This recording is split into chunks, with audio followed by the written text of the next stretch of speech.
হাজার বছর ধরে আমি পথ হাঁটিতেছি পৃথিবীর পথে। সিংহল সমুদ্র থেকে নিশীথের অন্ধকারে মালয় সাগরে অনেক ঘুরেছি আমি। বিম্বিসার অশোকের ধূসর জগতে সেখানে ছিলাম আমি। আরো দূর অন্ধকারে বিদর্ভ নগরে আমি ক্লান্ত প্রাণ এক। চারিদিকে জীবনের সমুদ্র সফেন। আমারই দুদণ্ড শান্তি দিয়েছিল নাটোরের বনলতা সেন।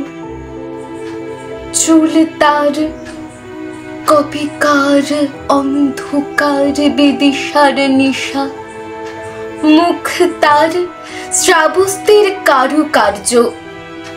অতি দূর সমুদ্রের পর হাল ভেঙে যে নাবিক হারাইছে দিশা, সবুজ ঘাসের দেশ যখন সে চোখে দেখে দারুচিনি দ্বীপের ভেতর, তেমনি দেখেছি তারে অন্ধকারে।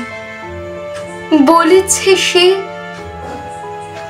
এতদিন কোথায় ছিলেন? পাখির নীড়ের মতো চোখ তুলে নাটোরের বনলতা সেন। সমস্ত দিনের শেষে শিশিরের শব্দের মতন সন্ধ্যা আসে।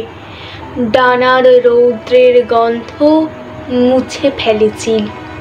পৃথিবীর সব রং নিভে গেলে পাণ্ডুলিপি করে আয়োজন তখন গল্পের তরে জোনাকির রং ঝিলমিল। সব পাখি ঘরে আসে, সব নদী ফুরায় জীবনের সব লেনদেন। থাকে শুধু অন্ধকার, মুখোমুখি বসিবার বনলতা সেন।